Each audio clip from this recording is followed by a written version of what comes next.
a little bit of light, actually.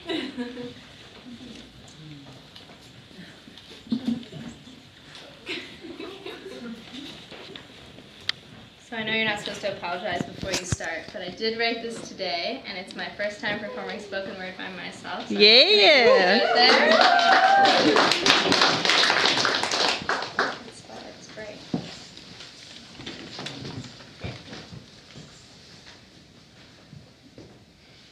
Damn straight I'm not. I don't know another way to go about my business besides being hella out. But what being out means is questions, all the time. Like, so when did you know? When did you know? For me to be 100% straight or gold star gay has never made any sense to me. Like, if you spoke of only dating tall blondes, it'd make me wonder, you really don't think there's a brunette out there for you? And bisexual for me is still about choosing between and pretending there's only two choices. One day someone asked me insistently for my sexuality, and then I knew I didn't have a word. But half-jokingly, I used intellectual sexual. And you know what? It fit way better than bisexual had ever. When did I know? When it seemed to matter more that someone was smiling and hot as hell than their genitalia did. When did I know? When I met someone too hot to be confined in a gender bind, to be stuck in any gender binary. When it was someone being into cool shit and dripping with wit that made me wet. Whoa. So, what do you do in bed? Oh, we eat cereal, we do crosswords, we watch movies, we cuddle, we eat ice cream, readings, file taxes, mend pens, write essays, draw, dream, and we sleep. No, what do you do in bed? Oh, each other. I actually gave that answer to someone in first-year res when being out about my gorgeous girlfriend back home and people feeling weird about being in the shared bathroom with me alone. To which, honestly, the only response that occurred to me was, seriously? Seriously? Don't flatter yourself. You're gay? Weren't you dating that guy? Yeah, I'm queer.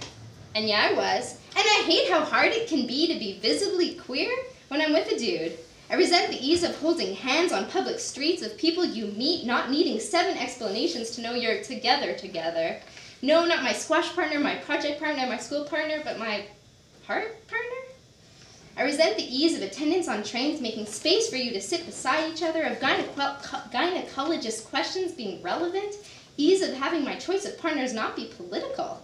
I resent the ease of introducing each other to family, even as that all feels lovely. So what do you do in bed? As if what you do in bed, what you make of sex, is determined by your sex. Oh yeah, and can someone explain to me how society's shared narrative goes, woman, man, together make baby, like their contributions are equal? When a man gave a tablespoon, more or less soon, of liquid, and the woman made a baby. Guys, I'm not saying what you gave is not important, but it's like you brought me a pinch of yeast and I made you a French baguette. But I'm not trying to malign guys to undermine fatherhood. No, really, never. But still, let's recognize, 1/4 of Canadian families headed by single moms, and also that it's fucked that my gay friends, the most prepared, enthusiastic, wannabe dads I could possibly imagine, aren't being allowed to adopt right now. So what do you do in bed? Why do you assume we use the bed? Aren't you glad you can now get married? Yes? I don't know? Maybe? My aunt's gay wedding last year was lovely, and it seems a given to me that couples who want to get married should obviously be allowed to, and that those who oppose gay marriage should just not get one. I'm glad enough for queer to be mainstream, but not if it means sidelining as extreme anyone who doesn't seem like a straight gay, like the okay type of queer who is just like you and me, but happens to be gay, okay? I mean, if you're queer and you want to assimilate, that's great.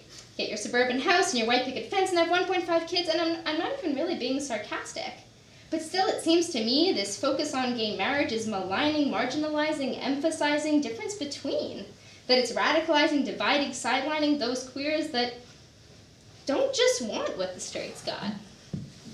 Honestly, the idea of being married for me makes me feel icky, like a binding that's sticky, and me belonging to somebody's like giving into patriarchy, like submitting to an institution that doesn't address inequality, but is just adding queers to the list of certain people in specific type of long-term monogamous relationships sanctioned by a state contract who might then be able to access certain benefits that everyone should get. It seems to me this fight for a right to an institutional privilege has shifted attention away from HIV/AIDS, education and care, from trans rights, from preventing domestic violence, from homeless care, I could go on, but all crucial needs for far more queers than marriage could ever be. So what do you do in bed? Probably similar things to the last straight couple you didn't know who you asked that question to. And the funny thing is, I like talking about sex normally.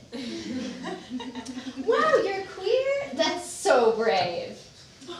No, my partner's just really hot and fantastic. And yes, sometimes my identity is political, and being out is political, and being feminine is political, but mostly I'm not political.